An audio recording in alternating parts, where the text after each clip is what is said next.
Boa noite novamente. Vamos dar sequência ao nosso primeiro dia de congresso, com a nossa segunda mesa redonda sobre doenças inflamatórias intestinais, a discussão de casos clínicos. Eu gostaria de chamar para presidir essa mesa o professor João Gomes Netinho, responsável pela disciplina de coloproctologia e chefe do departamento de cirurgia do Hospital de Base da Faculdade de Medicina de Rio Preto, ex-presidente da CESP, membro titular da ISUR, da Sociedade Brasileira de Coloproctologia. Doutor Netinho, doutor conduzir os trabalhos, por favor, com a palavra. Bom, boa noite a todos. Obrigado, Marcelo. Nós estamos, então, iniciando aqui uma mesa redonda, onde vamos discutir casos muito interessantes de doença inflamatória intestinal. Gostaria de dizer que é uma grande satisfação, agradecer o convite do Dr. Marcelo e a sua comissão, e é um prazer estar novamente, reencontrar vários colegas aqui, que faz tempo que a gente não nos encontramos, mesmo que virtualmente, né? Pessoalmente não está dando mesmo que virtualmente, mas está bom. Já é uma satisfação revê-los a todos. Bom, eu gostaria, então, de inicialmente apresentar os debatedores dessa mesa redonda. Vamos começar pelo Dr. Arceu Scanavini Neto. Ele é assistente da disciplina de coloproctologia e do ambulatório de doenças inflamatórias intestinais do Hospital das Clínicas da Faculdade de Medicina da USP. Ele é coordenador também do grupo multidisciplinar de doenças inflamatórias intestinais do Hospital Albert Einstein. Em seguida, o meu amigo Marco Aurélio Dainese, ele é titular da Sociedade Brasileira de Coloproctologia, da Sobracil e da FBG, membro do GDIB e coloproctologia e cirurgia do aparelho digestivo da cidade de Franca, São Paulo. Paulo Boarini, o grande Paulo Boarini,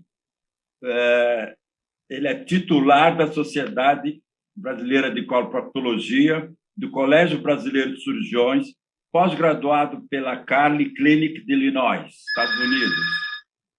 Matheus Freitas Cardoso, de Azevedo, médico assistente do Grupo de Doenças Inflamatórias Intestinais, da gastroenterologista clínica do Hospital das Clínicas da USP.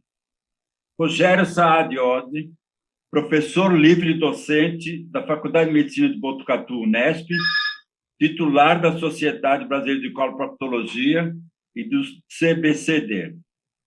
E Marley Ribeiro Feitosa, doutor em cirurgia do Hospital das Clínicas da Faculdade de Medicina de Ribeirão Preto, da USP, médico assistente da Divisão de Coloproctologia da mesmo Hospital das Clínicas da Faculdade de Medicina de Ribeirão Preto, USP. Quem vai apresentar os casos é a doutora Carolina Bortoloso Gracioli. Ela é médica do Grupo de Doenças Inflamatórias Intestinais do Hospital das Clínicas da Faculdade de Medicina da USP. Ela é pós-graduanda do Serviço de Gastroenterologia, Divisão de Coloproctologia da USP. Em seguida, também vai apresentar um ou dois casos clínicos, Dr. Lucas Rodrigues Boarini, membro da Sociedade Brasileira de Coloproctologia do GDIB. E para poder moderar essa mesa importante, o professor Carlos Walter Sobrado Júnior, mestre e doutor em cirurgia da Faculdade de Medicina da Universidade de São Paulo, professor assistente e doutor do Departamento de Gastroenterologia do Hospital das Clínicas da Faculdade de Medicina da USP e ex-presidente da CESP e da Sociedade Brasileira de Coloproctologia. Então, passo a palavra para o doutor Carlos Walter Sobrado, por favor. Muito obrigado, João Gomes Netinho. Queria inicialmente agradecer o doutor Marcelo Borba pelo convite, e a comissão organizadora, para participar dessa mesa de discussões de casos, né? Extremamente importante, com grandes especialistas em doença intestinal inflamatória. Eu queria já só falar para o Netinho que agora é livre docente também. Fiz a livre docência também, já fui aprovado aí, eu sou livre docente lá do Departamento de Gastroenterologia. Mas, então, acho que podemos começar a discussão de casos, chamar a doutora Carolina Pacanali, que vai apresentar o primeiro caso. Carolina? Gracioli, né? Olá, boa noite, pessoal.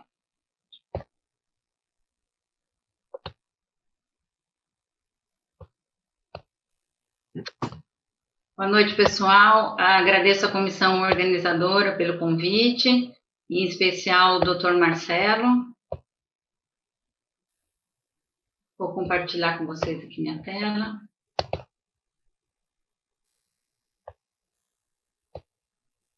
Então, o primeiro caso que eu trouxe para a discussão dessa noite trata-se de um paciente do sexo masculino, de 33 anos, uma história de doença de Crohn desde os seus 17 anos de idade. A localização da doença ela é iliocolônica e do trato gastrointestinal alto, com comportamento penetrante da doença. O paciente ele tem fístulas enterocutâneas e fístulas perianais. Quando o paciente ele chegou no nosso ambulatório, ele chegou com um quadro de febre a 7 dias, uma saída de secreção purulenta pelo abdômen e por um dreno alocado na fossa ilíaca direita. Ele nos contou que havia realizado, em 2010, um procedimento para uma correção de uma hérnia inguinal bilateral sem intercorrências, além de uma iliotiflectomia em 2015, por atividade inflamatória da doença. Ele tinha uma estenose na válvula iliocecal e precisou fazer essa colectomia direita, além de passagens de sedênio perianal. Em 2019, ele evoluiu com abdômen agudo obstrutivo, e nos relatos de caso que ele nos trouxe da descrição cirúrgica do hospital que ele veio transferido, ele foi submetido a uma laparotomia exploradora, uma rafia de lesão iatrogênica do cólon, além da drenagem da cavidade. Em 2020, ele precisou ser novamente abordado, mas isso foi uma intervenção guiada por uma radiointervenção, para passagem de um dreno, devido a um abscesso que ele tinha em localização de pessoas. O paciente ele não era tabagista, não era etilista, não tem nenhuma outra patologia sistêmica. Desde quando ele descobriu a doença até 2015, ele havia feito uso apenas de mesalazina. Em 2015, então, quando ele precisou ser submetido à iliotiflectomia, foi iniciado o infliximab, e ele fez o uso do infliximab de 2015 até 2018, onde foi inclusive otimizado a droga, mas ele teve uma perda de resposta secundária. Então, foi substituído por um outro anti-TNF na época, que foi o adalimumab, em que ele fez o uso de 2018 até 2019. Quando ele abriu o quadro de abdômen agudo obstrutivo, foi suspenso a medicação biológica, e desde então ele está sem nenhum tratamento de medicação de uso contínuo. No exame físico admissional, ele estava emagrecido, um pouco desidratado, o índice de massa corpórea de 16,4. O abdômen estava flácido, indolor, e vejam pela foto do abdômen no dia da primeira consulta no nosso ambulatório, em que ele apresentava 2 orifícios fistulosos, com fístulas enterocutâneas, na região de flanco direito, um pouco mais abaixo, na região de fossa ilíaca direita, e onde nós conseguimos visualizar essa cicatriz cirúrgica da herniorrafia prévia, ele tem um dreno alocado nessa região, também saía secreção purulenta por ali. No exame proctológico, ele apresentava uma cicatriz ampla à esquerda anterior, foram os locais de drenagem dos abscessos prévios que ele teve, um plicoma inflamatório e a presença de 2 orifícios fistulosos externos com saída de secreção, porém não apresentava aparentes coleções abdominais. Então, coleções perianais. Então, só recapitulando, trata-se de um jovem, uma doença com fenótipo grave, já submetido a 2 procedimentos cirúrgicos abdominais, que apresenta-se sem tratamento contínuo, sem nenhum tipo de medicação, que nos apresentou emagrecido e com quadro de febre no ambulatório. Carolina, só queria fazer um comentário agora, e queria perguntar para o Matheus Matheus, você vê, um paciente ele tinha sido operado essas 2, 3 vezes lá no hospital ligado ao Albert Einstein, no Hemoi-Mirim, e você vê, um paciente que começou, ele tinha 33 anos quando chegou no ambulatório, estava caquético, né? Estava 16 de ILC, vazando pus, infectado, e você vê, ele começou a história dele praticamente em 2004. Ele só foi começar, ele ficou tratando com mesalazina, como a Carolina muito bem mostrou, e tinha relatado alguns pulsos de corticoide, né? E eu queria que você comentasse um pouquinho aí o momento que foi dado o infliximab, praticamente um paciente ele tinha 16 anos de idade, 17, começou depois de 7 anos a fazer um tratamento com biológico. Eu queria que você comentasse essa defasagem, algum comentário, porque tem um monte de residentes aí também. Olá, primeiramente, boa noite a todos. Eu agradeço a comissão organizadora do evento pelo convite. É isso mesmo, Sobrado. A Natália comentou na primeira aula aí da noite, a janela de oportunidade, geralmente aquele período de 18, no máximo 24 meses do diagnóstico da doença inflamatória intestinal, mais especificamente aqui da doença de Crohn, em que a gente deve indicar uma terapia focada às necessidades do paciente. E a gente tem um paciente com vários fatores de mau prognóstico. Ele diagnosticou a doença muito cedo, então paciente jovem, ele era adolescente, A1 de Montreal, e que isso por si só já confere um prognóstico mais grave. Ele tem uma doença fistulizante com componente perianal, é um paciente com cirurgias prévias, com envolvimento de trato digestivo superior, então um paciente que tinha diversos fatores de mau prognóstico. Deveria ser introduzido um tratamento mais agressivo, logicamente o biológico, associado na maioria das vezes ao imunossupressor, no caso o anti-TNF, foi o que ele usou, então a gente sabe que a terapia anti-TNF a gente consegue melhores resultados quando associados à terapia imunossupressora. Apesar de ser um paciente jovem do sexo masculino, a gente tem que pesar um pouco a questão do risco do linfoma, mas a gente poderia estar utilizando aí ou metotrexato no lugar da azatioprina ou usar a azatioprina por um tempo aí inferior a 2 anos e acompanhar com o nível sérico do infliximab. Então, é um paciente que deveria ter sido tratado diferentemente do que aconteceu, e aí a gente vê toda essa cascata de complicações, perdeu-se a janela de oportunidade, e o paciente acabou desenvolvendo bastante complicação, de forma que já alterou tanto a anatomia, a fisiologia digestiva desse paciente, que para a gente conseguir reverter tudo isso vai ser realmente muito difícil. Então, já precisou de diversos procedimentos cirúrgicos. Eu vou até levantar um ponto, Sobrado, para a gente discutir. Foi suspenso o biológico antes do tratamento cirúrgico do paciente, lá em 2020, se eu não estou enganado. 2019. E acho que isso é um ponto interessante. A gente tem diversos cirurgiões experientes aqui na mesa, e é um ponto bastante discutível atualmente no tratamento da doença inflamatória intestinal, se suspende ou não a terapia biológica antes do procedimento cirúrgico, quanto tempo suspende e quanto tempo depois a gente reintroduz. Eu queria, nisso aí, Matheus, perguntar para o Rogério. Rogério, o paciente, você vê, com 16 anos, a história, né, com a doença iliocecal, que deram mesalazina, e depois, 7 anos depois, como deram infliximab, como foi comentado, se você, naquele momento, você teria dado só infliximab, ou teria, apesar da idade, ter feito terapia combinada? E também responder isso que o Matheus falou. Você suspende aí o infliximab, em média, quanto tempo antes e quanto tempo depois da cirurgia você introduziria o infliximab? Obrigado, Sobrado. Boa noite a todos. Eu queria agradecer o convite do Marcelo, agradecer os amigos aí nessa mesa com grandes especialistas e pessoas tão queridas. Eu vou responder sua pergunta de uma maneira bastante direta. Acho que tem um ponto dessa história toda que é bastante interessante. O Matheus falou, acho que ele perdeu a janela de oportunidade, mas eu lembro vocês que ele fez a cirurgia em 2015, a ilioplectomia, e depois disso ele entrou com o infliximab em 2015. E aí ele teve uma outra complicação em 2019. Então, veja, apesar de ter ressecado a doença, fica a mensagem de que a doença vai voltar em algum momento, e ela voltou na vigência do infliximab. Então, tanto que ele fez uma outra cirurgia em 2019, que, pelo que eu entendo, praticamente abriram e fecharam e não reconstruíram, não ressecaram nada.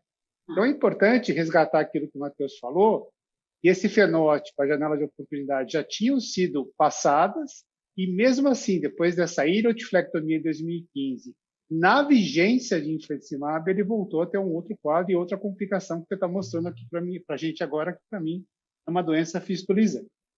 Para responder sua pergunta bastante objetivamente de trás para frente, Sobrado, em relação ao infliximab, a gente tem segurança hoje com os biológicos, acho que é tão importante quanto os biológicos é a gente saber a meia-vida do biológico, saber o perfil do paciente. Acho que a gente tem muita segurança hoje no biológico no perioperatório. A gente suspende mais ou menos em relação à meia-vida, então, no caso de infliximab, a gente poderia suspender umas 4 semanas antes. Obviamente, se a gente tivesse dosagem de nível sérico, ela pode nortear essa tomada de decisão, então a gente, de uma maneira empírica, sem nível sérico, é isso que a gente faz. E a retomada do biológico, depois que o paciente, vamos imaginar um caso como esse, o paciente tem um foco infeccioso, eu tratei o foco infeccioso, o paciente conseguiu recuperar, eu acho que em 2 semanas a gente consegue voltar a medicação para esse paciente, especificamente neste caso. Então, acho que não sei se eu respondi as suas perguntas. Respondeu, sim, muito bem.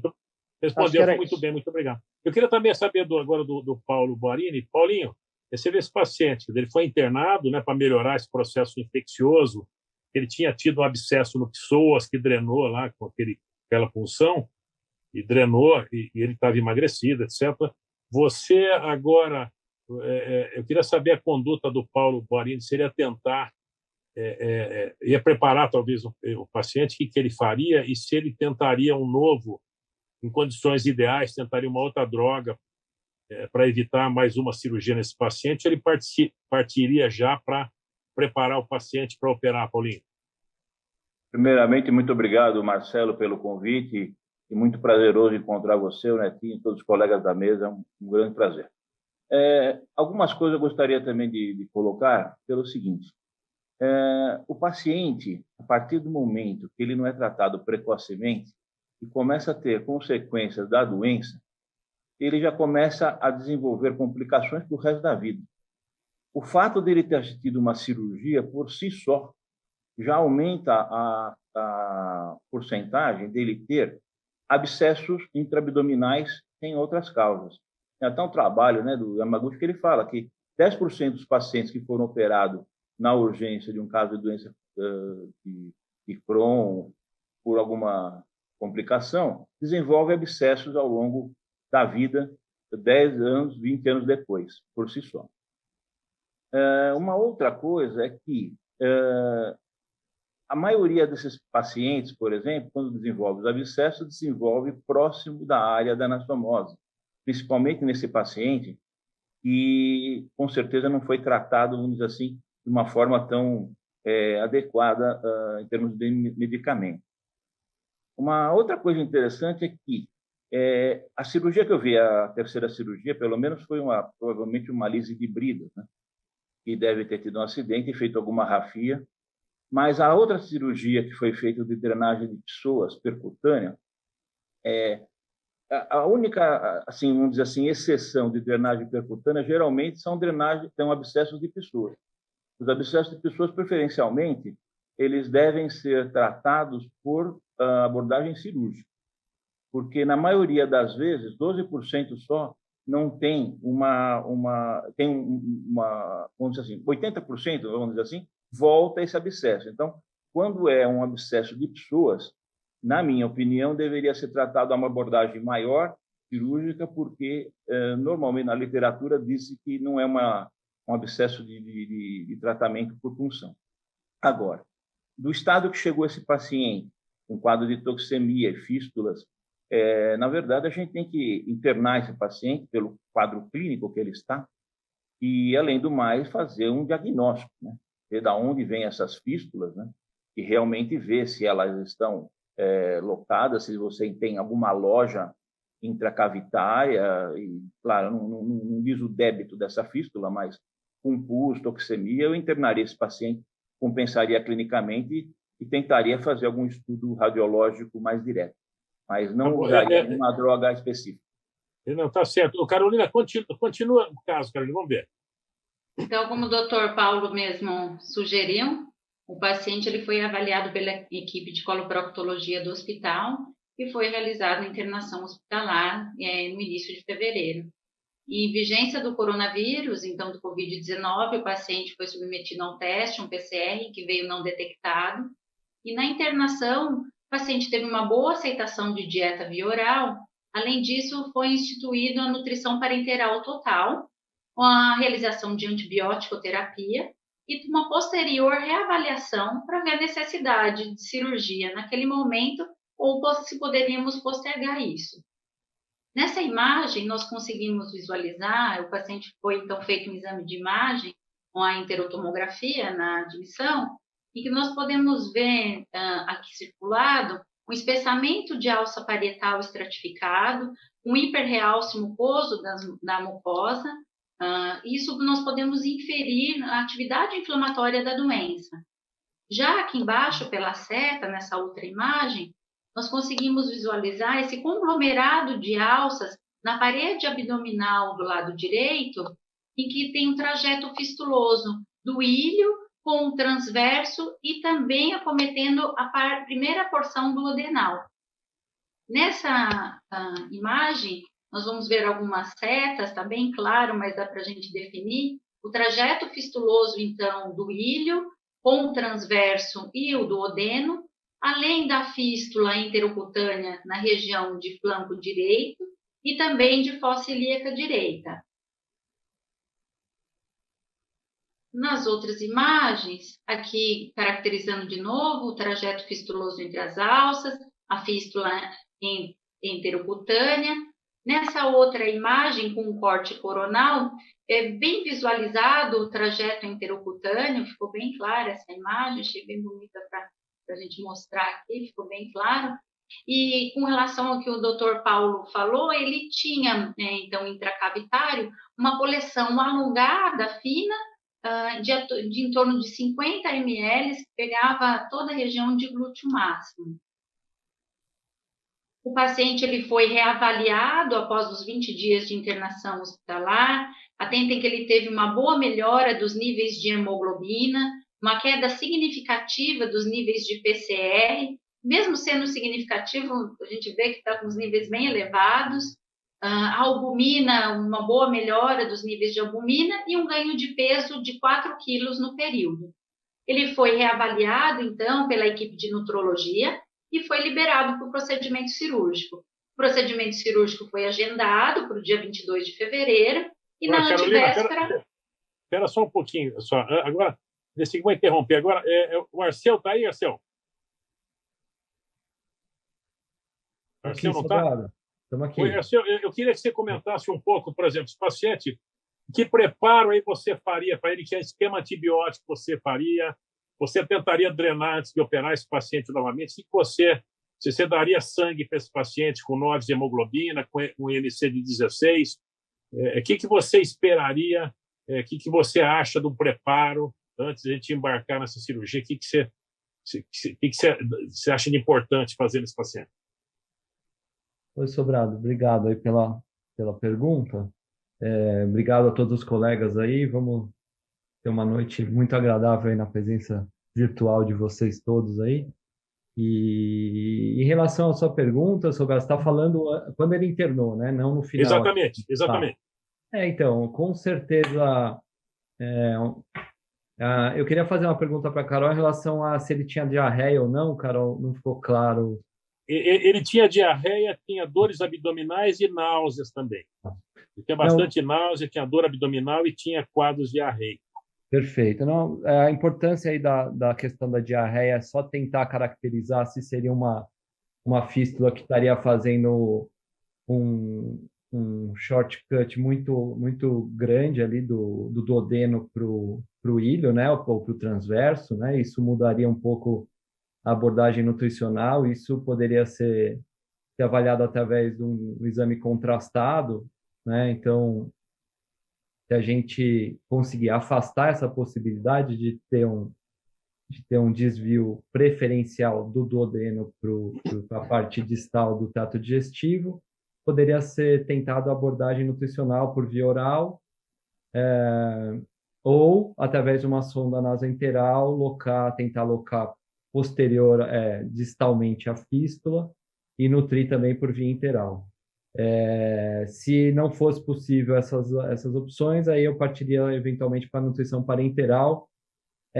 Nossa preferência lá no hospital é parenteral. Na maioria dos casos, a gente acaba associando algum nível de parenteral, embora haja uma discussão na literatura, né, em relação ao benefício da parenteral, mas eu ficaria com essas hipóteses do ponto de vista nutricional. Em relação ao antibiótico, pelo que eu entendi, a coleção veio já drenada de fora e eu não vi na tomo coleção, não sei se lá na fossa ilíaca direita ainda tinha coleção, Carol, fiquei em dúvida, mas eu acho que se a coleção tiver drenada, tem ali no psoas, né, ainda, né, coleção, tá? Tem que associar algum antibiótico, tá drenada a coleção. O que você daria de antibiótico? Você daria sangue para o paciente ou só ferro? O que você faria? Depende do que ele já viria tomando. Provavelmente esse paciente, imagino, eu chutaria que estaria com o básico do ciproflagil, que é o que dá para tomar em casa, né? E então teria que associar alguma coisa, um nível acima aí de antibiótico. Eu eventualmente associaria aí um tazocin, alguma coisa assim. Embora isso fosse dificultar um pouquinho o manejo pós-operatório, já usaria um antibiótico de espectro mais alargado, né? Mas eu acho que isso também dependeria um pouco do feeling ali em relação à gravidade dessa infecção, ou se seria algo que a gente poderia tentar segurar um pouco e deixar o antibiótico mais pesado para mais para frente, tá, Sobrado? Acho que... que você vê que, apesar da nutrologia, ele chegou a albumina de 1,9 foi para 2 e 3, né? Mas foi um caso difícil. Mas continua, Carolina, vamos ver. Então, a cirurgia foi agendada para o dia 22 de fevereiro. Na antivéspera, ele foi submetido de novo ao PCR e o PCR veio negativo para o coronavírus. Então, agora, professor, com relação à cirurgia... Agora, Dainese, você que é um expert em videolaparoscopia e parece que anda orbitando também na robótica, o que você faria aí, doutor Dainese? Abordagem.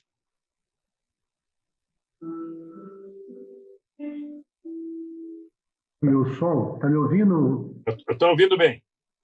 Primeiro, boa noite a todos os colegas, aos ouvintes aí que estão participando do evento. Agradecer ao Marcelo Borba, parabenizá-lo aí pelo congresso, que eu tenho certeza será um sucesso.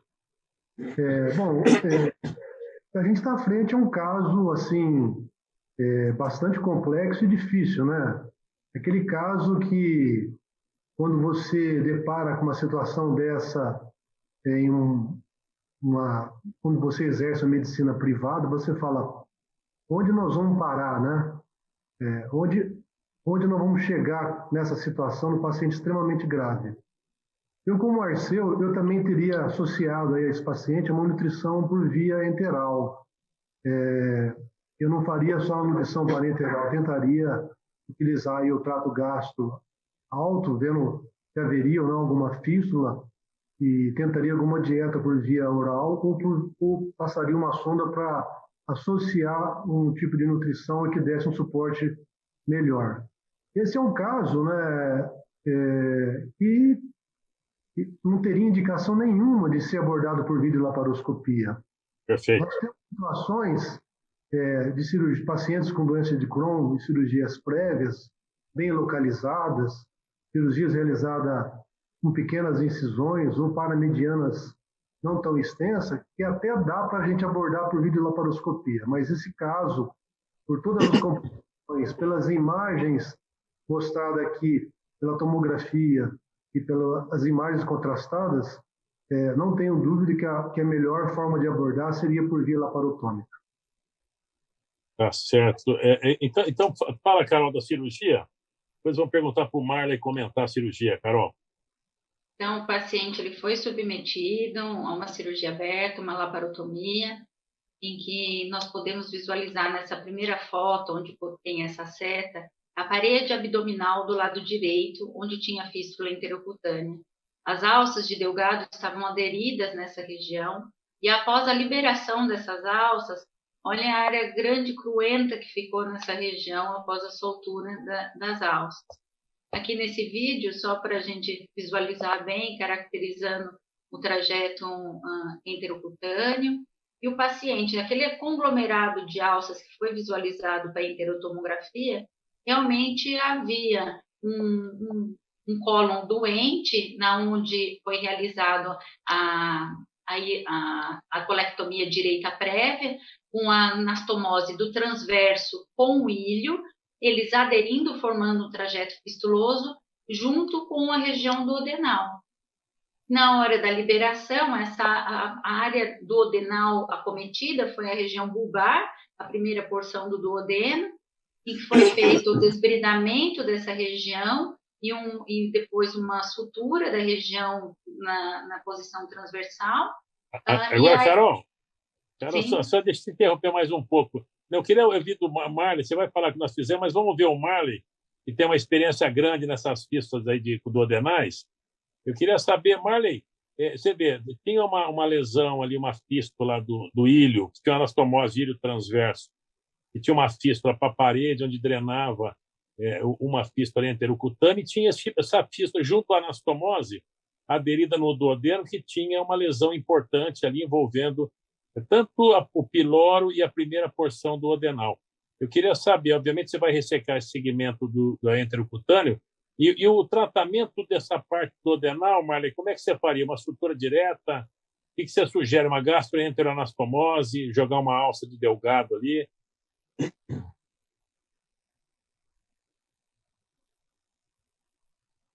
Marley? Ouvindo? O que você faria? Sobradão, como é que está o aspecto dessa alça? Então, a parte do ilho transverso estava muito inflamada, tanto que a colonoscopia que ele tinha feito tinha uma estenose da anastomose intransponível da ilho transverso.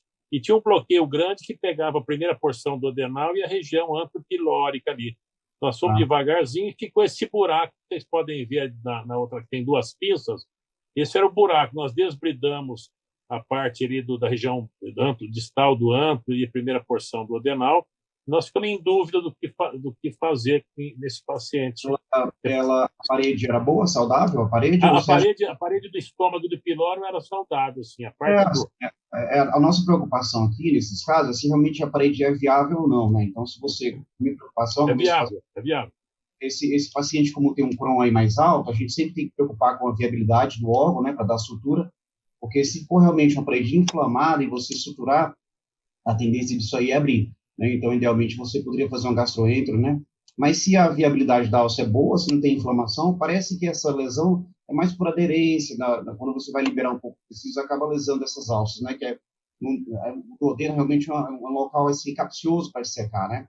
Tanto para sangramento como para laceração do duodeno. A gente faria rafia transversa, né? E provavelmente drenaria essa rafia. Alguém faria diferente aí? O Rogério da Inés, o Paulinho, o Arceu? Sobrado, eu faria a mesma coisa. Vale lembrar que a doença primária desse paciente é ilho transverso, né? Então, ele não tem doença, não tem comprometimento do duodeno. Então, aqui menos é mais. A gente tem que ressecar o foco primário, que é a região do ilho transverso. O duodeno não tem doença, então o duodeno, obviamente, que dependendo do tamanho dessa eventual laceração, você vai tomar a conduta, mas pelo que você está falando, uma simples rafia e drenagem, porque você não tem doença. A doença, o foco primário é ilho transverso. Eu concordo com o Marco. Foi exatamente, é isso mesmo. Alguém pensa diferente aí da Inés, o Arceu, o Paulinho? Uma coisa, Daniel. Brado, eu gostaria só de... Eu também penso, como o Rogério colocou, a lesão não é primária do duodeno. Se a lesão não for tão grande, rafia, talvez uma epipoplastia, já aproveitaria e passaria uma sonda de alimentação, entendeu? Por essa região, deixaria uma sonda de Dubhoff para frente e demoraria um pouco para voltar com dieta oral. Então, chama atenção na questão da nutrição, no cuidado desse paciente no pós-operatório. Mesmo sendo feito só uma rafia e não havendo lesão de Crohn nessa região, existe um risco aí de deiscência e de fístula novamente. Então, nós desbridamos. Sabe que o problema todo Aí é quando você fecha, você acaba tirando aquilo e você faz tipo mais ou menos o Heineck Nicolix, né? Fica aquele buraco e você fecha transversal para ampliar um pouco. Depois nós jogamos um epiplon, uma epiplonplastia em cima dessa área de sutura, e esse paciente ficou com restrição parenteral pelo menos uns 10 dias aí para a gente começar, e drenamos, obviamente, e começamos a alimentar. Você quer continuar, Carol? Foi feito isso mesmo, vocês falaram, e nada melhor do que o professor Sobrado aí que conduziu esse caso para nos mostrar melhor a cirurgia. Essa é a peça cirúrgica da ressecção, da anastomose prévia do ilho transverso, uma vista posterior e anterior na peça. Aqui a peça já aberta, onde tem as pinças alocadas, comprovando aí os trajetos fistulosos. Foi também realizado a drenagem e a passagem de sedenhos na região das fístulas perianais. Então, como achados, era uma fístula intercutânea, uma fístula na região da anastomose ilho transverso com duodeno, como já tinha sido visualizado pela enterotomografia. Foi realizada a ressecção da anastomose prévia do ilho transverso, o desbridamento com a sutura do pilório na sua primeira porção duodenal, na região bulbar, numa forma transversa, e depois com a epiplonplastia. Foi confeccionada uma ileostomia terminal e uma fístula mucosa do colo transverso e a passagem de sedenhos de fístulas perianais. Aqui o resultado da anatomia patológica, não houve sinais de malignidade e, como a gente sabe, às vezes não vem a presença de granuloma, isso não quer dizer que o paciente não tenha doença de Crohn, né? Agora, com relação à profilaxia da recorrência, o que vamos fazer? Eu vou perguntar aqui, gostaria que o Matheus falasse da profilaxia, mas antes, queria saber do Marley. Marley, nós tiramos a lesão, fechamos o duodeno, você faria anastomose, nós fizemos uma ileostomia, né, uma fístula mucosa, para esperar a melhora e no segundo tempo, talvez daqui a 12, 14 semanas, reconstruir. Queria saber se você faria a mesma conduta ou faria anastomose. Exatamente a mesma conduta, né, professor? Lembrando que é um paciente bem desnutrido, e nesse caso, os níveis de albumina, apesar de baixos e terem subido um pouco, refletem muito mal como o paciente está. Né? A gente tem uma ideia de como o paciente está, mas a gente sabe que ele já vem com comprometimento infeccioso e de desnutrição de longa data. Então, a anastomose, nesses casos, é certeza de que vai abrir. Então, não faria ileostomia, tá? E faria aí uma fístula mucosa do mesmo jeito que foi feito, com certeza. E eu queria que todos respondessem agora em condições ideais, hein? Ideais. Você está na Suécia, condições ideais. Que medicamento você, Marley, usaria para profilaxia de recorrência? Você faria primeiro sim ou não? E que medicamento você utilizaria para profilaxia nesse paciente? Esse paciente ele tem aí critérios, tem indicadores de mau prognóstico desde o início do quadro. Eu acredito que não tenha nem sido uma falha de resposta secundária de infliximab. Eu acho que foi falha de resposta primária anti-TNF, tá? Ou talvez, quem sabe, uma indicação tardia de cirurgia. Exatamente, Se indicada precocemente, ou talvez outra medicação, outra linha de ação aí fosse implementada, talvez o paciente não estivesse passando por isso. E eu faria, sim, profilaxia devido ao quadro grave do paciente e provavelmente aí uma terapia biológica, né? Talvez o ustekinumab, muito provavelmente. Você faria o ustekinumab, Matheus? Acho que essa é a questão que o Marley comentou aí. Talvez tenha sido indicado o anti-TNF naquele momento, e o Saad muito bem comentou também, num contexto de uma doença já avançada. Então, talvez a gente não pudesse avaliar adequadamente a resposta ao biológico. E aí, Saad, você vai concordar comigo, se esse paciente tivesse sido tratado mais precocemente, principalmente ali dentro dos 2 primeiros anos da sua doença, com a terapia biológica, se fosse o caso lá o infliximab, foi introduzido mais tardiamente, a chance de resposta também ao biológico seria maior. Então, a gente sabe, tem alguns estudos já demonstrando, não só com anti-TNF, mas com outras classes de biológico, que quanto mais precoce a gente inicia o tratamento, maior a chance de resposta. Ao longo do tempo, essa doença tende a ficar mais resistente, as vias inflamatórias podem modificar, e aí a gente realmente perder a possibilidade de resposta a uma medicação e perder aquela chance de poder alterar a história natural da doença. Eu acho que você usaria, professor? Eu acho que tem que dar biológico aqui, não tem para onde correr, logo dentro das primeiras semanas aí do pós-operatório, 2 a 4 semanas, paciente bem. Dentro do HC não tem muito o que fazer. Eu daria azatioprina Você e está na Suécia lá, você está na Suécia. Se ficou bem documentado essa questão de falha ou anti-TNF, acho que o Ustekinumab era uma boa opção, como o Marley comentou. Rogério. Mas como a gente está no HC, azatioprina e infliximab eu daria. E faria o nível certo do infliximab. Sobrado, cirurgicamente, sim, o Ustekinumab e justifico. No meu ponto de vista, ele usou infliximab o pós-operatório da primeira cirurgia que ele fez, uma iliotiflectomia entre 2015 e 2019. É um paciente que não responde ou não respondedor secundário. Então, não dou anti-TNF, Ustekinumab. Estou na Suécia. Paulinho.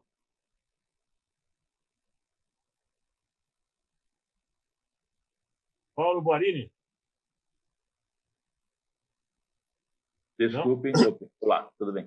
Olá, Paulinho, o que você daria? Só uma pergunta primeiro. Durante o ato cirúrgico, aquele abscesso foi drenado, foi defibrado? Foi drenado, Paulo. Tinha pena que não tem a foto, a Carol, acho que nós não passamos, tinha pus amarelo, uma coleção grudada na parede. Quando nós colamos a alça da parede, tinha um bloqueio ali no psoas, e com o que a Carol mostrou muito bem, aquela parte inflamada no fundo, tinha pus ali, uns 30 ml, 40 ml, aquele pus grosso amarelo, tinha assim. Nós aspiramos tudo e lavamos bastante. Lavamos, sei lá, com 3, 4 litros de água morna. Mas, em termos de profilaxia, eu também usaria o Ustekinumab, se tivesse essa condição, como fosse na Suécia mesmo. Não mudaria, não. E lá em Cotia? Em Cotia, eu usaria o anti-TNF. Normalmente, usaria a infliximab e a azatioprina. Sobrado. Oi, Rogério. Só um comentário que eu acho importante, lembrar que esse paciente está com estomia, né? Então, no momento, ele não tem a chance de ter a recidiva. Acho que dá para a gente esperar, deixa ele recuperar, não entraria com biológico. Quando tivesse condição de reconstruir pós-reconstrução, aí eu entraria com biológico.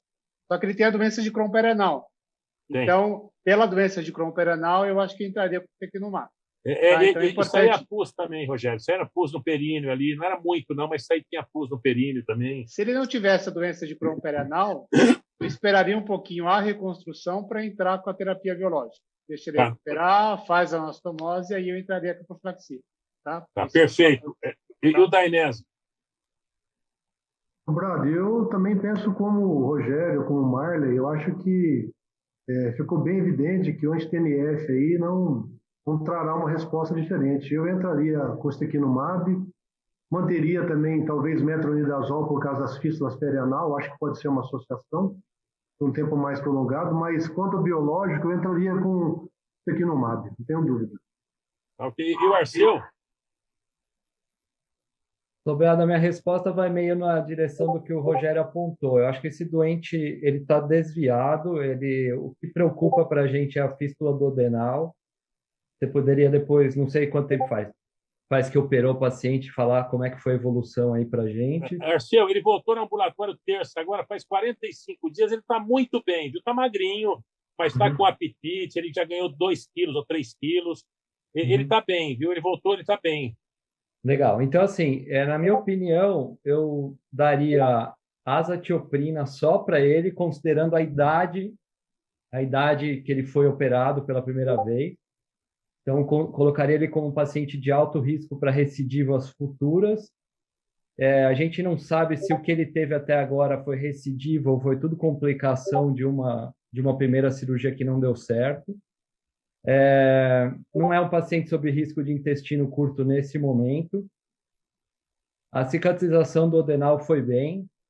E em relação à doença perianal, está derivada também. Então, eu não vejo... E está seco, viu? Está seco. Ele está tomando antibiótico também. Ele estava tomando Pipro, depois parou, estava com metronidazol lá no ambulatório. Eu não viria indicação nesse momento de dar biológico, esperaria realmente reconstruir. E aí faria o que a gente faz normalmente, a azatioprina eu acho que está indicada, e acompanharia ele aí depois da reconstrução. Seguiria aí, tentaria seguir com calprotectina, com uma colonoscopia e faria o feijão com arroz aí. Excelente. acho que é discutível, realmente todos apontaram, é a questão de se ele teve falha primária, falha secundária, o que foi, né? Então, esses casos muito mexidos, a gente perde um pouco da referência, né? Mas nesse momento eu deixaria a azatioprina para ele só. Tá bom. Carol, você quer continuar, Carol? Tem do Lucas ainda, né? Então, o paciente ele recebeu alta com ciprofloxacina e metronidazol, ele ficou quase 40 dias aí hospitalizados para ter uma resolução do seu quadro. Essa é a foto no primeiro retorno dele no nosso ambulatório. Só como mensagens finais, a gente tem que lembrar que a cirurgia na doença de Crohn ela não é uma cirurgia curativa. 50% dos pacientes com doença de Crohn necessitarão de uma cirurgia intestinal nos primeiros 10 anos de doença, sendo que 1/4 desses pacientes necessitarão de uma outra ressecção intestinal dentro de 5 anos. E na doença de Crohn, com fístula duodenal, a melhor opção terapêutica é a rafia com epipomplastia ou então a gastroenteroanastomose, depender da viabilidade da alça. Bom, pessoal, eu vou aproveitar a oportunidade para agradecer todo o grupo de cólon, em especial ao nosso grupo de doenças inflamatórias intestinais, dizer que ao longo desses anos que eu tenho trabalhado com vocês, eu tenho aprendido muito. É um grupo muito harmonioso, muito gostoso de trabalhar. Eu estimo boa recuperação para o nosso colega Murati. E deu para perceber que essa foto não é uma montagem, né? Ficou bem claro que não é uma montagem. Mas nesse dia o Lucas estava tão cansado que ele teve que ficar a madrugada inteira cuidando da nenê que ele esqueceu a máscara. Então, a gente teve que emprestar uma máscara cirúrgica para ele. Então, obrigado aí, pessoal. Parabéns, Carol. Muito bom, viu? Ô Lucas, Agradeço. Parabéns, foi excelente. Vamos passar para o próximo, Luquinha? Vamos.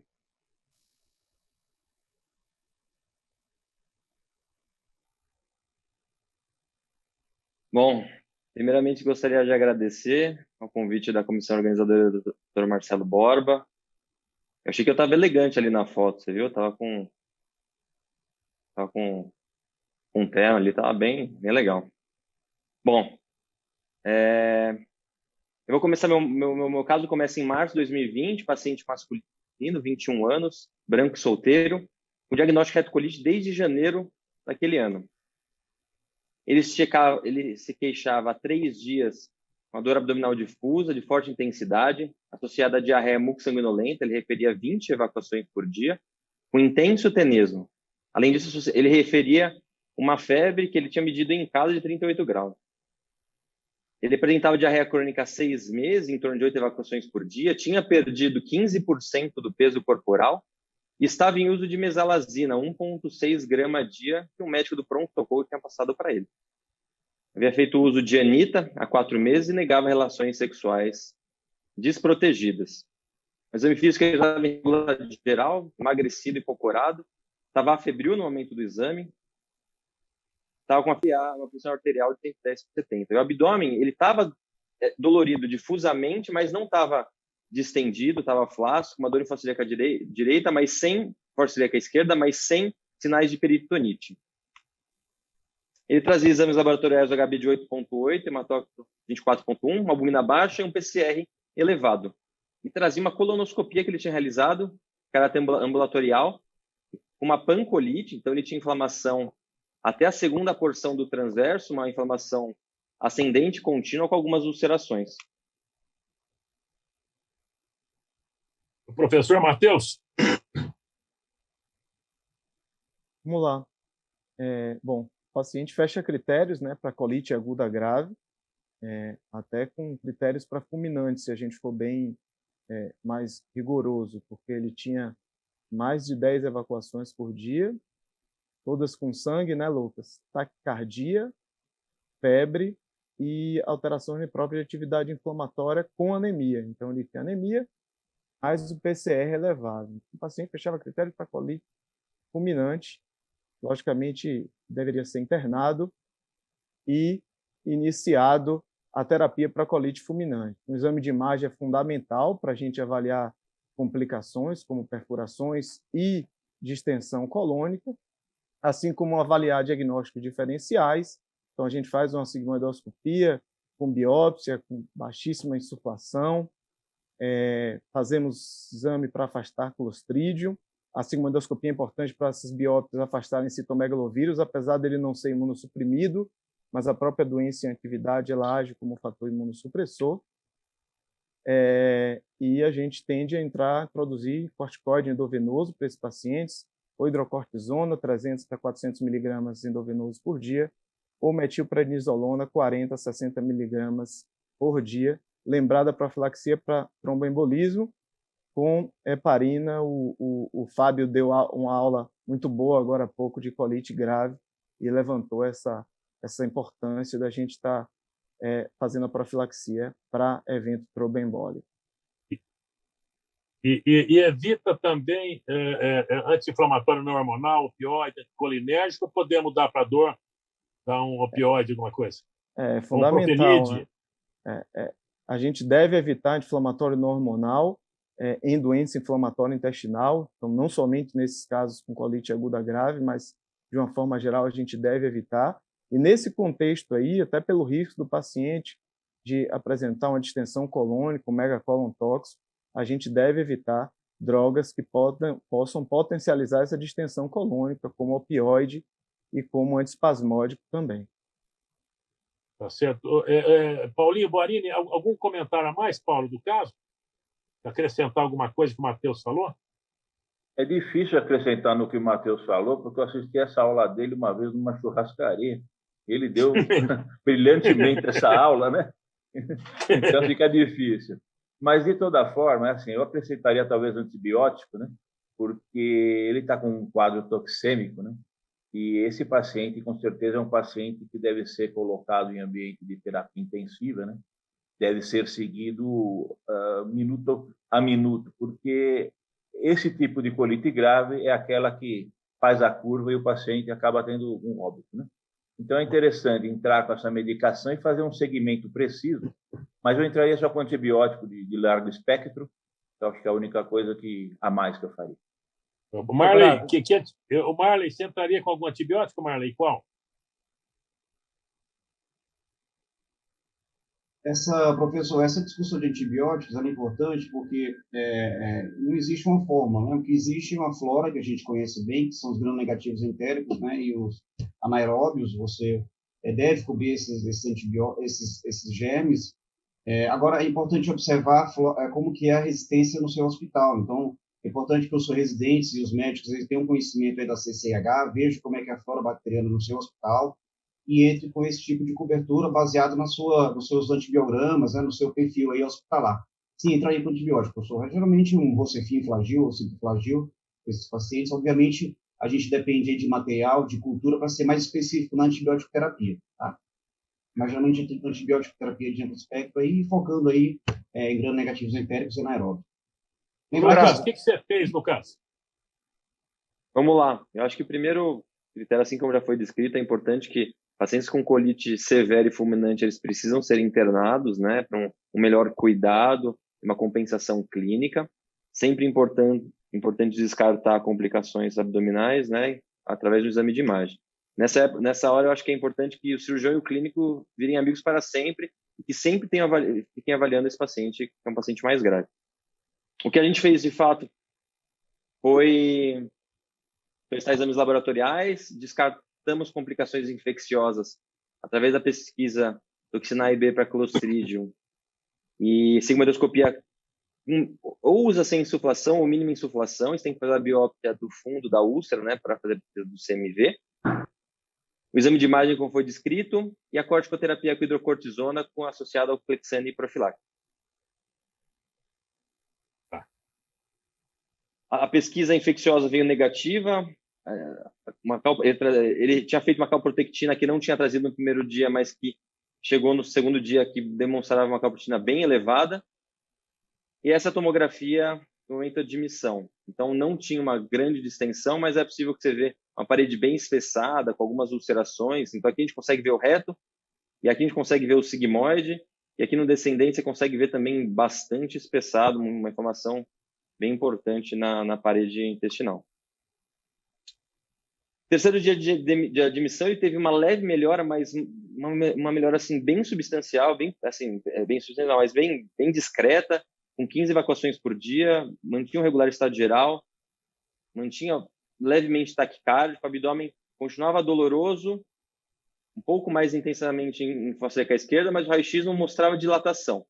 Mas você vê que, apesar de uma leve melhora intestinal, os parâmetros laboratoriais pouco alteraram.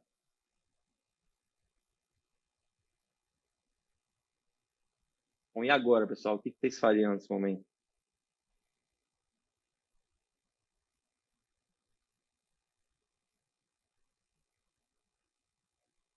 Sobrado, você está sem som. É. Eu queria ouvir do Rogério aí, e do Dainese também, a conduta agora. Ele não, parece que não melhorou muito, continuava com 15 evacuações, né? E que nós podemos fazer o próximo passo aí? Sobrado, acho que duas coisas me chamam a atenção, se você me permite um comentário aí, não sei se vocês têm visto isso com mais frequência. A gente tem visto muito paciente jovem vindo com um quadro agudo e indo para a cirurgia num quadro como esse. Então, me chama a atenção que os fatores prognósticos desse paciente de imediato já eram ruins, né? Paciente jovem, uma colite extensa, PCR aumentado, enfim. E chama a atenção também 1,6 de mesalazina para fazer cócega nesse colo, né? Então, fica ruim a gente conduzir um paciente dessa maneira para o quadro anterior dele pelo prognóstico. Então, a gente tem visto cada vez mais pacientes jovens abrir um quadro como esse, uma pancolite grave. Ficou muito claro que a conduta está adequada, essa discussão toda que o Matheus colocou no início, todo o cuidado que a gente tem que ter, na sequência o Lucas, a gente acompanhar. O próximo passo é a gente tentar o resgate com o infliximab, a diferença que a gente tem de resgate num quadro como esse, acho que teria essa opção, tendo em vista que ele não evoluiu bem com o corticoide, mas acho que aí vai muito do feeling de quem passou a visita esses 3 dias do paciente e perceber que ele está indo bem ou mal. A gente determinar 3 dias como parâmetro único, exclusivamente, acho que não. Os laboratoriais é importante, o raio-x é importante, mas esse feeling do médico em relação à evolução pode decidir. Então, eu quero crer que nesse feeling que o Lucas colocou para a gente, ainda cabe um espaço aí de resgate para tentar infliximab, mas eu estou percebendo que o paciente parece que não melhorou, a gente tem que insistir, mas acho que ainda tem uma janela pequena aí para tentar esse resgate. Sobrado. Dainese, você faria também infliximab, tentaria ciclosporina? Como é que você atuaria? Bom, eu reforçaria novamente alguns aspectos, que é a necessidade desse paciente ser examinado talvez 2, 3 vezes durante o dia, entendeu? Nessa sequência de evolução. Porque é uma questão de detalhe para você, talvez, não perceber uma evolução de uma entrada em sepsemia e você não conseguir, talvez, resgatar ou salvar o paciente. Então, é importante que você faça o exame clínico desse paciente e exames laboratoriais pelo menos 2 vezes ao dia, para que você possa ter a certeza de que há a possibilidade de você entrar com mais algum outro medicamento. Eu aproveito e pergunto, principalmente para o Matheus, se não haveria possibilidade de aumentar mais essa hidrocortisona. Na impossibilidade disso, e o paciente tendo alguma possibilidade de tratamento clínico, eu também faria como o Rogério. Eu não tenho experiência com a ciclosporina, e eu, então, nessa condição, eu entraria com infliximab na dosagem de 10 mg por quilo. Mas eu deixo a pergunta se não teria espaço em aumentar um pouco mais esse corticoide. Legal, Marco. De uma forma geral, não, viu, Marco? Tem estudos até que tentaram utilizar mais antigos, doses até próximas de pulsoterapia nesses pacientes, mas o risco infeccioso acaba sendo muito maior e o benefício clínico de aumentar o corticoide, a dose do corticoide, ele não existe. Então, esses pacientes aí, com 72 horas, a gente já tem que avaliar para a troca da terapia, a introdução da terapia de resgate, aí, ou com o infliximab ou com a ciclosporina. Então, uma coisa que eu não comentei, Sobrado, que é importante, nesses casos de colite aguda grave interno, a gente já deve pedir exames pré-biológicos já na admissão, justamente por conta da possível evolução para a terapia de resgate. E como a maioria dos colegas aqui, eu tenho uma maior experiência também com infliximab, usei poucas vezes a ciclosporina. Eu só vou fazer uma pergunta para o Rogério, ele comentou do infliximab, Você tem experiência de utilizar uma droga, uma dose de indução mais acelerada, fazer 10 miligramas por quilo, Rogério? Você acha que caberia nesse caso aqui desse paciente? Excelente perguntas, Matheus. Isso aí é algo bastante discutível que a gente tem na literatura, né? Você tem que levar em consideração que o clearance do infliximab numa situação como essa, com hemoglobina baixa, uma perda luminal muito grande, é muito alta. Eu tenho essa particularidade também aqui de a gente tentar, sempre que possível, uma dose mais alta. Eu fiz essa pergunta uma vez para o Remo Panaccione, ele falou que às vezes ele faz 5, mas ele abrevia a segunda dose. Ele faz 5 miligramas, dá um intervalo curto, já faz a segunda dose alguns dias depois, no sentido de tentar isso também. Mas acho que os 10 miligramas aí, assim como o Marco, acho que estaria bem indicado. Não sei se você concorda. O Arceu, eu queria saber do Arceu. Arceu, o que você faria agora, Arceu? Não respondeu bem ao corticoide, se não me engano, 300 miligramas de hidrocortisona, 2, 3 dias. Você ia com infliximab mesmo, ou você começaria com a ciclosporina? Esse paciente não tinha tomado azatioprina, pelo que eu saiba, né, Lucas? Não, não tinha. Não tinha. Só tinha feito uma subdose de mesalazina. Subdose, 1,6 um pouquinho. Eu não daria azatioprina, estou brincando. E só complementando a questão da discussão do corticoide, se eu não estiver enganado, existe na literatura alguma evidência de superioridade da metilpred em relação à hidrocortisona, principalmente para colite aguda grave que está evoluindo para megacolon tóxico.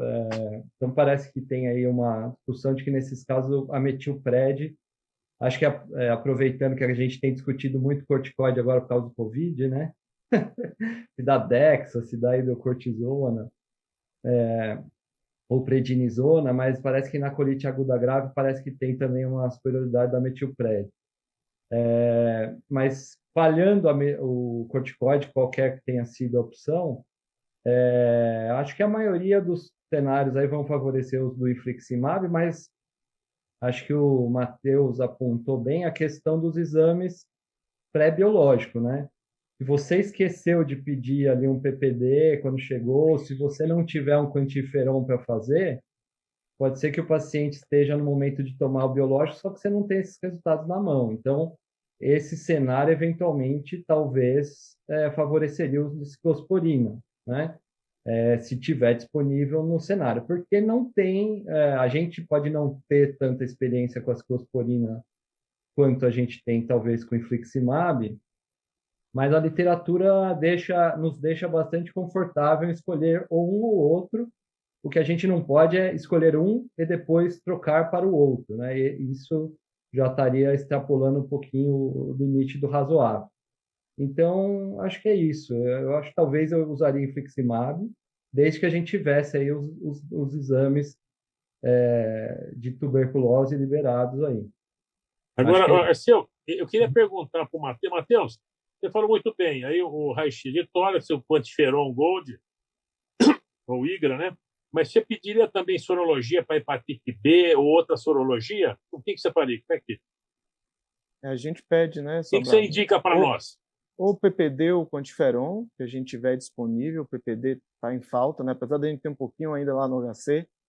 Um raio-x de tórax e sorologias vírus B, vírus C e HIV. Essa aqui é a rotina que a gente faz pré-biológico. O Marley queria falar alguma coisa, Marley? Você abriu o microfone? Matheus, eu queria, na verdade, perguntar para vocês aqui, a gente está falando de grandes centros, né? Quem consegue o infliximab assim tão rápido, em 3 dias? Fácil acesso para vocês? Como está? Aqui a gente consegue, porque a infusão, todo o estoque de infliximab fica com a gente, então a gente consegue. Nesses casos a gente consegue, mas entendo que é exceção mesmo. Mas aqui a gente consegue. Para nós é igual, Rogério. Para nós também a gente consegue, fica tudo lá no andar de baixo ali. A gente também, quando a gente tem no estoque, a gente consegue. Agora, às vezes acaba o nosso estoque de medicamentos, a gente não consegue tão rápido assim. Então, o que acontece na prática, que a gente vê, é que esses pacientes que não respondem bem ao corticoide acabam indo para a cirurgia. Muitas vezes porque não tem acesso ao infliximab. Eu acho que isso é uma grande realidade aí no Brasil, né? Então, às vezes você não consegue a droga de imediato, o cara vai acabar indo para a cirurgia. Você quer comentar, Matheus? É isso, né? Essa dificuldade que existe em vários locais, e a gente sabe que nosso país é extremamente heterogêneo. Você vai ter que utilizar a medicina que você tem. Então, acaba que é um caso, se você não tem a droga, acho que você tem que indicar a cirurgia mesmo, porque quanto mais retardar a cirurgia, maior o risco de complicações e, inclusive, a mortalidade do caso.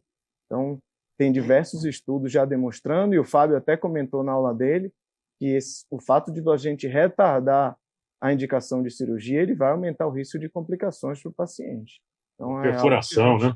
Com certeza. Perfuração, evento trombótico e Sim. morte mesmo. E aí eu resgato aquilo que eu falei no começo, que você já percebe que é um paciente que já veio com um quadro extremamente rápido, uma evolução rápida, uma doença de curta história de duração.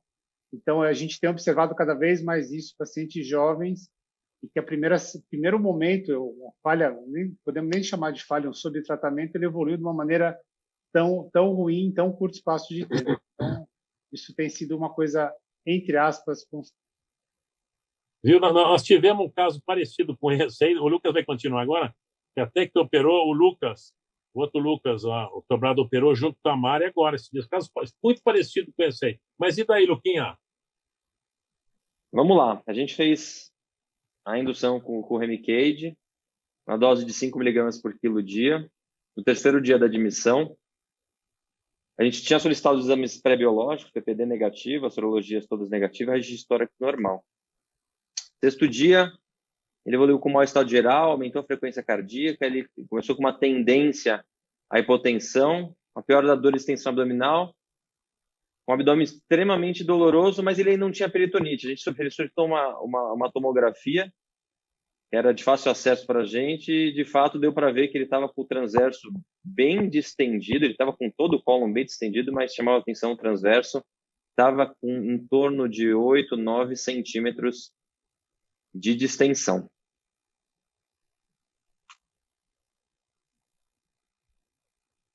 Vamos perguntar para o Paulinho. Vamos aqui, Paulinho, conduta, Paulo. Já que o Lucas está... Não, já que o Lucas está cuidando, eu mandaria para ele mesmo, viu, Sobrado? Na verdade. Mas, olha, esse quadro Você já faria leva... por vídeo, não? Faria por vídeo? O COI falou que vídeo é uma boa opção, etc. Tal. Então, Sobrado, é assim, eu já vi essa distensão toda, já em quadro de toxicidade, né? Eu vou ser sincero para você, eu não teria a rapidez com vídeo do que eu tenho aberta ainda. Para fazer cirurgia eletiva é uma coisa, mas eu faria uma cirurgia aberta, embora a cirurgia laparoscópica, mesmo que na literatura é cada vez mais utilizada, mas eu, nessa urgência, eu ficaria meio temerário por causa das condições do paciente. Eu faria aberto. Eu queria ouvir os cirurgiões aí, o Marley, o Arceu. Faria uma colectomia total, né? Rogério, o que faria na cirurgia aberta ou laparoscopia? Sobrado, vou dizer da minha experiência em um caso semelhante a esse daí. A gente, pelo raio-x, a gente observa que esse paciente está evoluindo com um megacólon tóxico, né? Geralmente, esses pacientes, eles, quando nós operamos, eles têm uma parede extremamente delgada, fina, quando já não tem microabscesso de parede, às vezes microperfurações, entendeu? Eu sou muito otimista com a vídeo em várias situações, mas nessa situação eu ficaria extremamente temeroso em abordar esse paciente por videolaparoscopia, porque o procedimento geralmente ele é um pouco mais demorado, porque é uma colectomia total, e muitas vezes você tem que mudar as pegas ali do intestino, e o risco de você provocar perfuração, contaminação abdominal é muito grande. Então, nessa situação, uma cirurgia de emergência com diagnóstico de megacólon tóxico, eu acho que a melhor abordagem seria por via laparotômica. E o Marlon? Professor, a resposta de prova de residência, ou então prova de título, é colectomia por vídeo, né? É uma colectomia total com ileostomia terminal por vídeo. Na prática, eu faria essa cirurgia sem a menor sombra de dúvida aberta, porque eu sou mais rápido fazendo aberto. Então, eu faria a cirurgia mais rápida para ele. O Arceu? Sobradão, acho que ia depender um pouco de quem eu tenho para me ajudar, ou se eu vou ter que ajudar residente, como é que vai ser, sabe? Se eu tiver... Você, o Vitor Seito e o Sérgio Araújo. Daí, acho que o Sérgio não me deixaria fazer aberta. E, bom, vamos lá, né? Mas, assim, a qualquer vacilo, né? Como o Dainese falou, qualquer esgarçamento da serosa, acho que é importante nesses casos, se você ousar, né, fazer por vídeo, tendo esse melhor cenário, melhor aparelho, melhor pinça de energia, tudo na mão, qualquer coisinha que sai de fora, o anestesista falou que está instável, é conversão imediata, é não postergar a conversão. Aí eu acho que você minimiza os riscos para o paciente, entendeu? Porque não adianta você fazer uma colectomia total linda em 6 horas, esse paciente vai dar trabalho no pós, entendeu? É uma cirurgia aqui aberta, eu acredito que a maioria aqui de nós faria 2 horas aí, pele a pele, né? Porque é vapt-vupt, né? Então não dá para fazer essa cirurgia em 5 horas, né? No paciente nessas condições, vamos deixar bem claro, né? Claramente o paciente está evoluindo para o megacolon tóxico, então eu acho que a gente tem que ser bem direto ao assunto aí. É isso aí. E o Rogério, você? De acordo com as colocações, se você tem uma equipe experiente, se percebeu naquele feeling do paciente que você acha que você tem uma condição ainda que pequena, acho que você pode arriscar, mas na minha prática diária, isso é laparotomia, sem sombra de dúvida. Mas acho que eu concordo com as considerações que foram colocadas aí, né? Para mim é aberto. Então, só antes de passar para o Lucas continuar, tem uma pergunta que o Marley já mais ou menos respondeu, mas da Marisa Cobata, que pergunta do paciente azatioprina no lugar da ciclosporina, Matheus. O Marley já respondeu, a azatioprina é uma droga de ação lenta. Então, isso. A gente usa a ciclosporina, que é uma droga de ação rápida, 2 mg por quilo, tendemos a manter o nível ali entre 250 e 400. E aí, aqueles pacientes que respondem à ciclosporina, a gente pode fazer uma ponte com ciclosporina oral mais azatioprina. Então, seria um tratamento de manutenção, mas não seria um tratamento para fase aguda. Lembrando que, como o paciente não tinha história de exposição prévia à azatioprina, a ciclosporina poderia ser uma opção tão boa, entre aspas, né, que não foi bom, quanto o infliximab. Mas naqueles pacientes que já são expostos, já têm história de exposição à azatioprina, os estudos já nos indicam que o ideal é a gente já introduzir um anti-TNF e, nesses casos, não optar pela ciclosporina. Tá, Lucas, se quiser dar continuidade, Lucas. Bom, foi feita a colectomia total, colectomia terminal, assim como foi colocado pelos palestrantes, no sexto dia de admissão. Ele apresentou uma boa evolução clínica, né? A gente sabe que quanto mais a gente tardia a cirurgia, maior o risco de mortalidade, então a gente precisa realmente ficar reavaliando, como foi dito, 2 a 3 vezes por dia, mas ele apresentou boa evolução clínica e recebeu alta para programar tratamento pós-operatório. E aí eu queria deixar para você essas questões.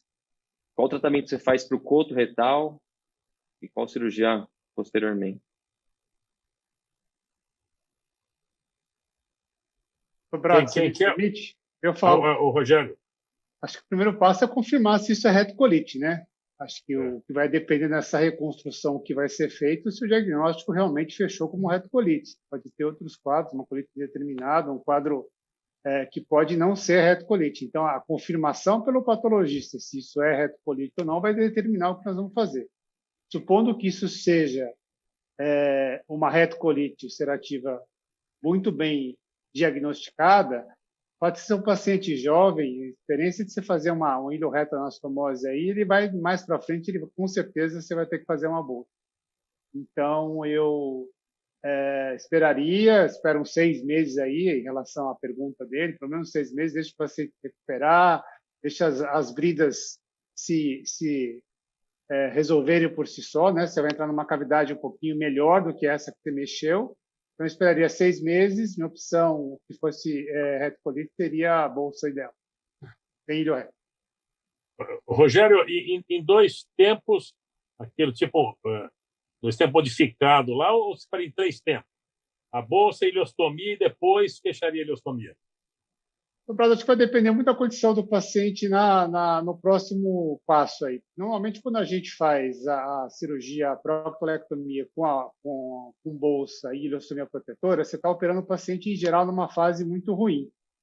Então, assim, se a condição do paciente for relativamente boa, eu acho que eu faria a bolsa ileal eu não consigo, eu não me sinto à vontade de não deixar uma ileostomia protetora, então faria a bolsa, ileostomia protetora e fecharia essa ileostomia alça no segundo tempo. Então seriam 3 cirurgias.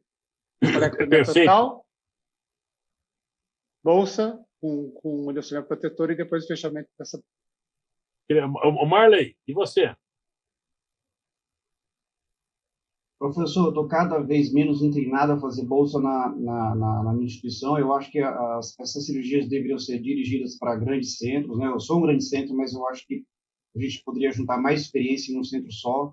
Elas ficam muito dispersas, essas bolsas. A gente precisa de mais experiência no Brasil.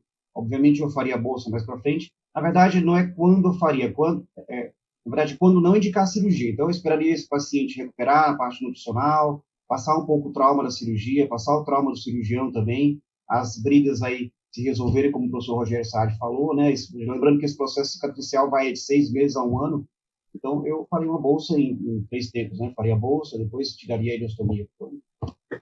Eu tenho a impressão que todos fariam também, aí o Arceu, o Dainese, o Paulinho. Alguém faria diferente? Eu faria uma ilho-reto.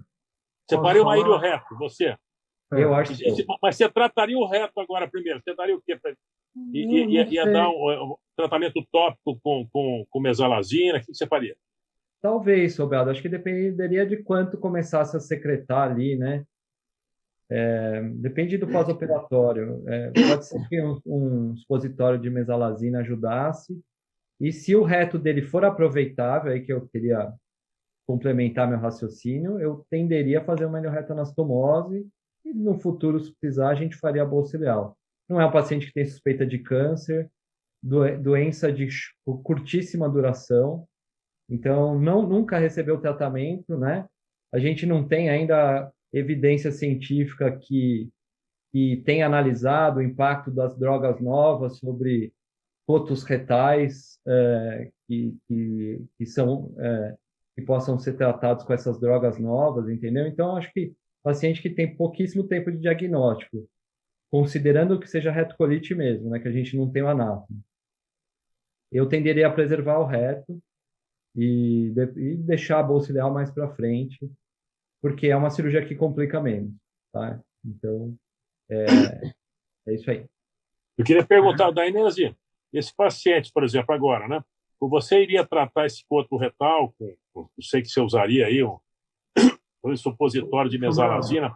Você daria algum biológico também, alguma coisa, para nesse período, para depois esperar aí 4, 6 meses, para, dependendo da evolução, definir a conduta? Bom, Sobrado, deixa eu também dar minha opinião em relação ao procedimento cirúrgico. Não há dúvida que o padrão ouro é realização de bolsa em 3 tempos. A gente sabe isso, mas as experiências aí no serviço são muito pequenas. Então, eu também indicaria esse tipo de procedimento no serviço que tem grande experiência com isso, com esse tipo de procedimentos. Então, o tempo seria pelo menos 6 meses. Eu tenho uma experiência de videolaparoscopia desde 1995. E no passado, antes ou no início das drogas biológicas aí, eu operei alguns pacientes, realizaram colectomia total por vídeo e fizeram ilioretanastomose, pacientes com 15, 20 anos de cirurgia, entendeu? Muitos deles eu acompanho até hoje e estão muito bem. Eram pacientes jovens naquela época, com problemas também emocionais, com vários distúrbios, e que evoluíram muito bem com a ilioretanastomose e continuam com ilioretanastomose. Eu acho que essa cirurgia, o padrão ouro, nós sabemos que é a proctocolectomia com bolsa ileal em 3 tempos. Mas eu não descarto, em algumas situações, fazer uma ilioretanastomose, porque a curva de aprendizado da proctocolectomia é muito longa. E fazer uma a cada 6 meses, uma por ano, com certeza você não dará nenhum benefício ao seu paciente. E você trataria esse coto retal? Eu trataria esse coto retal com mesalazina, talvez enema de corticoide, e se fosse programado uma ilioreto, ficaria em dúvida se entraria ou não com infliximab. Eu não tenho certeza se eu manteria o infliximab. Vale a pena dizer E você, Paulinho?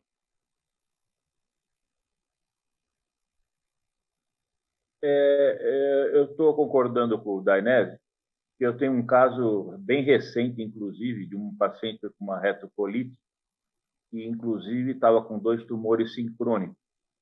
E aí nós fizemos uma colectomia e eu preservei o reto, ainda claro que não fiz a reconstrução, mas eu preservei o reto na tentativa de melhorar esse reto.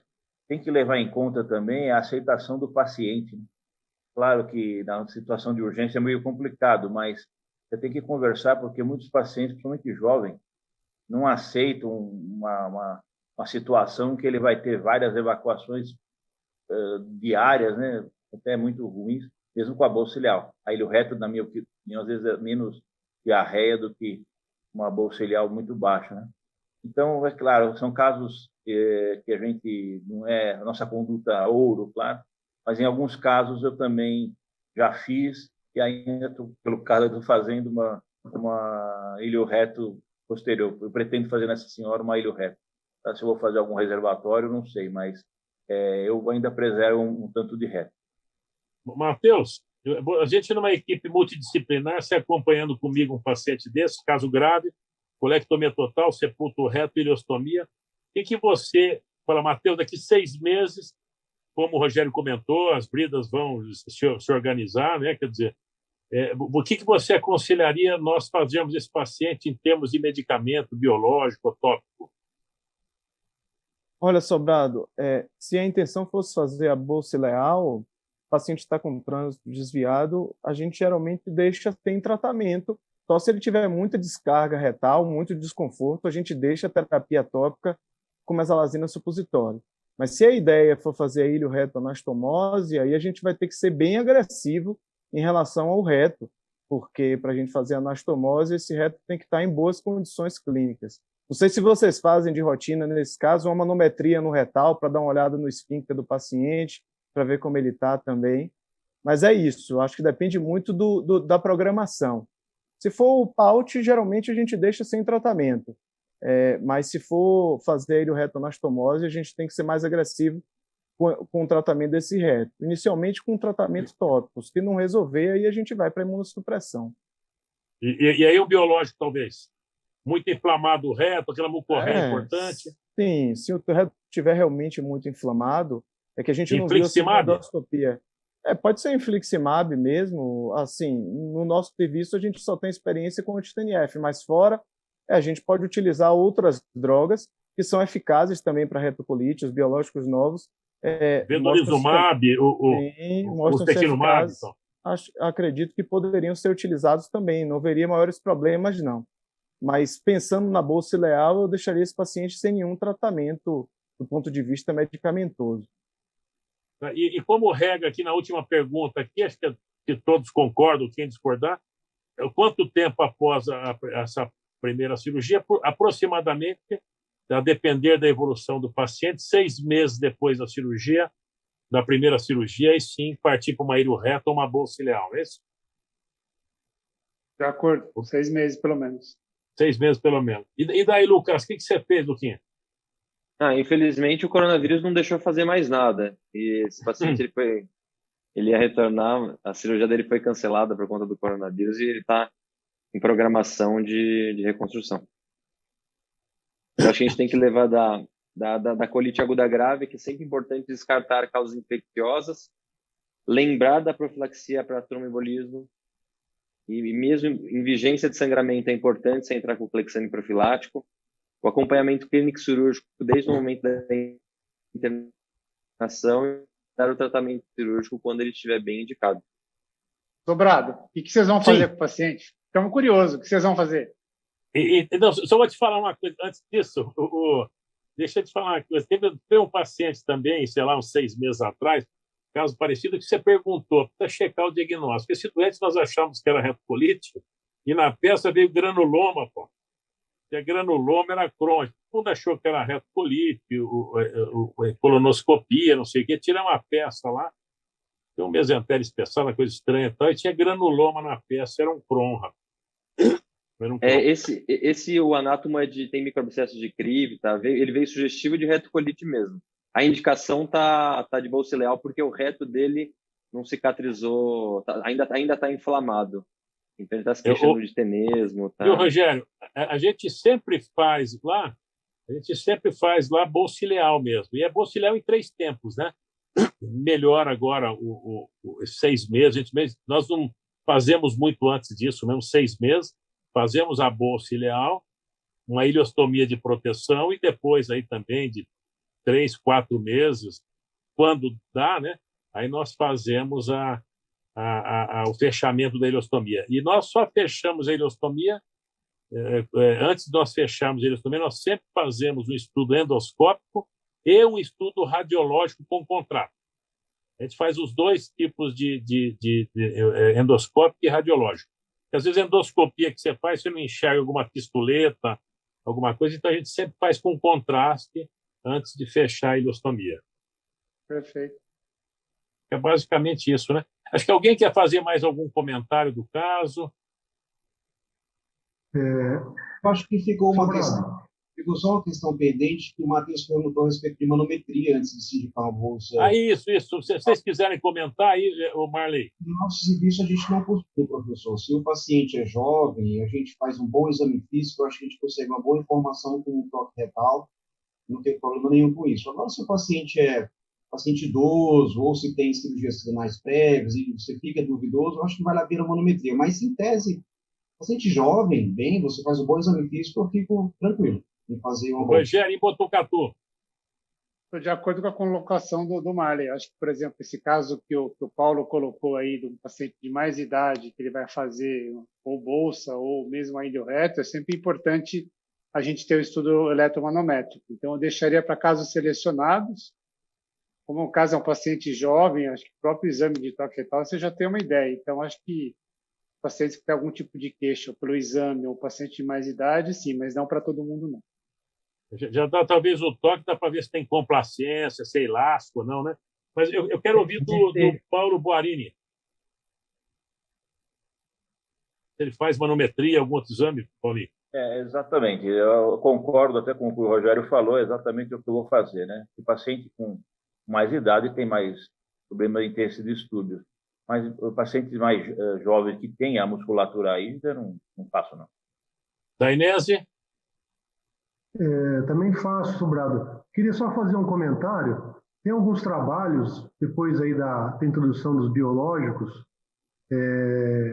com o fato de retardar alguns procedimentos cirúrgicos eletivos para o paciente de retocolite, mostrando o índice de satisfação desses pacientes que usaram biológico e foram submetidos à bolsa ileal, o índice de satisfação de acima de 90% quando comparado com a qualidade de vida deles antes com o uso de biológico. Então, nós temos que tomar um cuidado, assim, é importante dizer isso, porque muitas vezes aí com os biológicos a gente retarda a indicação desses procedimentos e em serviços com grande experiência o índice de satisfação tem sido muito maior do que quando o paciente vinha usando droga biológica. Só ressaltar isso, tem alguns trabalhos que mostram essa mudança de percepção do paciente após a realização da cirurgia. É verdade. Ô, Marcelo, e você lá no Einstein, faria manometria nele? Então, Sobrado, faz sentido a pergunta do Matheus, né? Já se estudou esse tipo de paciente e a gente sabe que o mecanismo de incontinência deles é variável, Matheus, mas nem sempre é relacionado à disfunção esfincteriana, né? A maioria desses pacientes é jovem, uma boa parte das mulheres não tem antecedente obstétrico, porque já tiveram a vida toda atrapalhada por conta das diarreias que elas tiveram. Então, dificilmente a gente vai pegar uma disfunção esfincteriana, mas é muito comum o achado de déficit de complacência diminuída, capacidade retal reduzidos, que vão sair porque você vai fazer a bolsa ileal, né? Então, vai ter um novo cenário. Esses exames são feitos, em geral, antes do paciente ser operado. Então, nesse momento que ele está com o reto desviado, a informação não vai contribuir em nada, tá, Matheus? Então, a não ser que eu tivesse aí uma suspeita, já operou hemorroide, já teve alguma fístula, tem partos normais, aí eu lançaria a mão, porque a gente também, com o trânsito desviado, não tem uma avaliação perfeita da continência dele, tá certo? Então, acho que nesse cenário eu lançaria a mão do exame, sim, mas eu acho que, dependendo da situação, ela não acrescenta muita coisa, tá bom? Então, acho que seria isso. Aqui tem uma pergunta, não sei quem vai responder, do Eduardo Vieira, é o seu Dudu lá do Rio. No caso de optar por uma ilho-reto-anastomose, como diferenciar o reto entre a colite de desuso ou doença em atividade, para poder, aí sim, indicar a anastomose? Como é que você ia avaliando o reto, estudo endoscópio, ia separar colite por desuso ou doença em atividade? Quem quer responder? Eu respondo porque a gente discutiu sobre isso hoje na nossa reunião do HC. Exatamente. Né?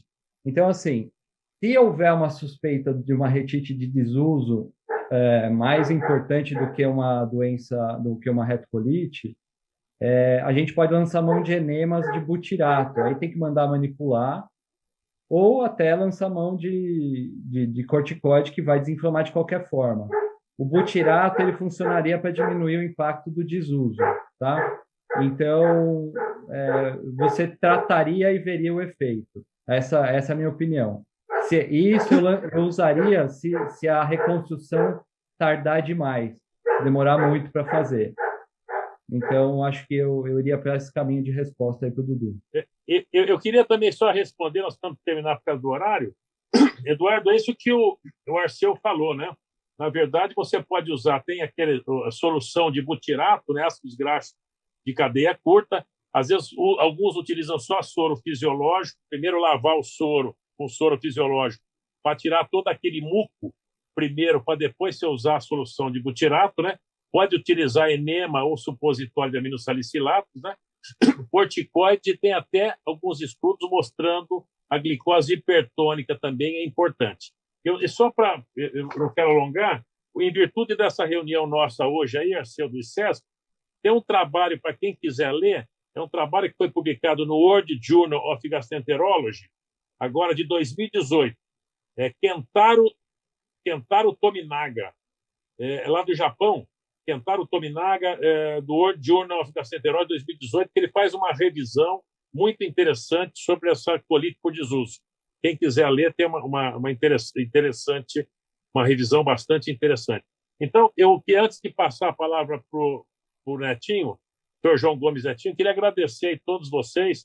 Foi muito bom participar com vocês aí dessa discussão.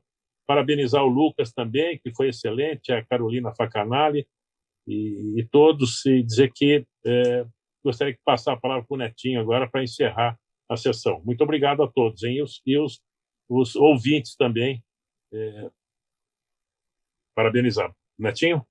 Ok. O Sobrado, eu queria parabenizar todos vocês. Discutiram muito bem esses dois casos. Eu acho que foi um excelente aprendizado para a plateia, para todos nós. Eu queria lembrar também, agora, na sequência, vai haver o simpósio Takeda.